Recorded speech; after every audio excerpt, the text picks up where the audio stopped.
Bill Bird, Hector Longo here, part 2 of the AFC preview. The New England Patriots hosting the Baltimore Ravens at Gillette Stadium. We will be there Sunday at 6:30. We're titling this segment "No Weapon," right? No weapon. Let's go to the offensive side of the ball, because I think the key player of the game, other than probably Tom Brady, is the quarterback for the Ravens, Joe Flacco, who's gotten this. 2 months ago, a month and a half ago, he was the 25th rated quarterback in the league, and really everyone was down on him. Right now, we're talking about he's the next Eli Manning, a playmaker, a guy that makes plays down the field. Your thoughts on Joe? When Joe Flacco delivered the ball to Lee Evans last year, if he threw it high and outside, I would say you're Eli Manning, but he threw it low, giving Sterling Moore a chance to swat it away. I still think Joe Flacco is a loser when it comes to big-time games in the NFL. I can't get my fingers around Joe Flacco being a Super Bowl quarterback. Well, I heard a lot of this talk today, but when he throws a pass for 20 or more yards, his rating is the best of all time, 115 rating. Throwing the ball that far down the field.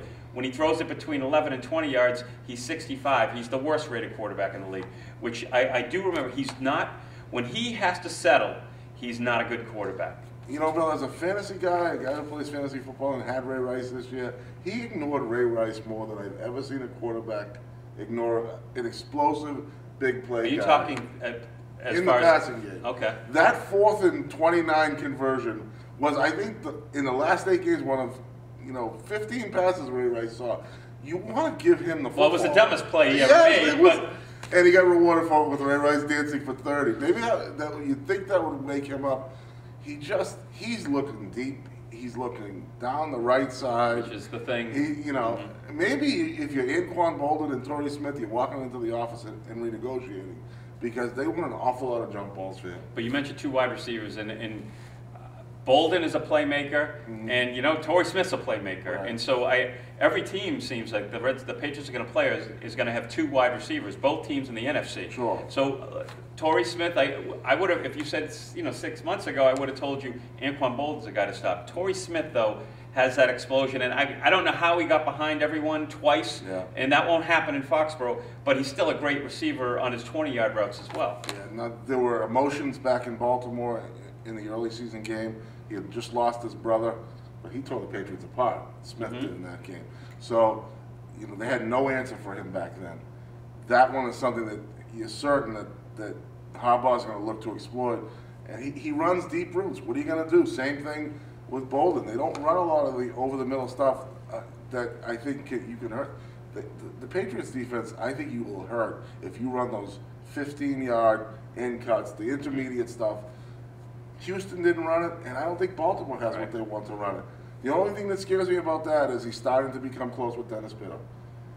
And he hasn't had a tight end since Heap left town that he trusted. He trusts this guy. He didn't trust Dixon, but he trusts Dennis Pitta. And it's starting to show in their offense a little bit. That guy scares me because the Pats don't cover tight ends that well. All right, let's go to the defensive side of the ball, because it's a strange team. And again, on paper, the Patriots should have their way for the most part, but it's probably not going to be that way. It's going to be 30 degrees maybe to start. By the end of the game, it's going to be in the teens. I'm assuming the Patriots are going to try to run the ball. It's probably going to be windy. They're going to have to run the ball. So assuming this game is going to be high 20s, early 30s, which tells me, what role do you think their defense will play in bothering Brady? Well, I'm not sure if they have. Will Terrell Suggs, the 2004 Terrell Suggs, show up? Or will it be the guy who's been kind of puttering along here? Again, he's a leader. He's a guy you'd love to have as your 3rd linebacker. Right now, he's their number 1. He's their guy. Ray Lewis is not it. Ray Lewis has turned into that emotional number 3 guy. I just don't know if they have the explosiveness to get in Brady's face from the edge, from the middle. I don't think Nada's a pass rusher. I think he's huge. He could be huge in stopping the Patriots' run. I think maybe they may stack it up and try and take that run game away. The one thing you have to look at is, will they compress like they did last week? They compressed against Peyton Manning's short passing attack. Will they do the same against Brady? Brady hasn't been great against throwing the long ball. Brady doesn't have his long ball down the middle threat in Gronkowski. He has Brandon Lloyd, he has Wes Welker, and he has Aaron Hernandez, none of which would be confused as that deep, big play guy. So maybe they'll compress. If they do that, this defense could cause them problems because Ed Reed, Suggs, they're always around the football. But I'll say it again. If Brady has time, isn't it over? Isn't the game over? I mean, I know the Jets fooled the Patriots in that playoff game by putting 8 guys back, but they did put some kind of rush on them. You have to knock Brady down. Isn't that really the ultimate key for a team beating the Patriots? Yes and no, Bill, because there were times, like there were a couple times during this season where Brady went on timing. It was all 3-step drops and quick stuff. And teams weren't, and I think that Houston might have been one of them in the regular season game. They were trying to load up on the line with Watt, and the ball was gone by the time Watt got there. The offensive line didn't do a great job handling Watt. It was just the ball was out. He beat the throws out. And there was that little run where the offensive line got beaten down a little bit, and he got hit some. So they started throwing short, and they started throwing quick. If they do that, then you can rush all you want. You're not going to get them. All right, let's make our picks here. It's Thursday. This will be shown Friday, Saturday, right before game time. We will have a video at Foxborough before the game as well. What are your thoughts on this game? I have not been a huge believer in the Patriots as a championship contender this year. I just figured that the Super Bowl hangover, the injuries they've had, a defense that I think is good, getting better, but still not there yet. Last week something clicked with me. I mean, it's a team, you've used the word all year long, toughness, toughness, toughness. They're not just physically tough, they're mentally tough, and they believe that they're mentally tough. If they believe in it, that's something that I think makes them just too good. I think they're better than Baltimore. I see them beating Baltimore like 38-14. It's funny you say that because I thought you were going to be within a field goal, and I'm going to make a prediction that's somewhat similar, but I would not be surprised if I say a score and it's 31-30. Again, I would not be surprised. What I feel like is that the Ravens are like the Giants.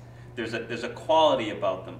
The only issue is their defense isn't like the Giants, but they feel like the Giants. They're just ugly. And let's be honest, Flacco makes plays. He's not a great quarterback. No, he's not. Yeah, he's not a great quarterback. He's a passer in key situations. That's what he's turned into lately. I just have a feeling that this is the Patriots' year. I've had this feeling all year, and I haven't had proof, even when they were 3-3. I think this is their game, and it's a whole nother. Beating San Francisco, I think, is going to be a mountain to climb. Atlanta, I'm not probably as worried about, but I see the Patriots close at half, a lot like last week, and then breaking it open, and I think the Ravens tiring. I got 41-20.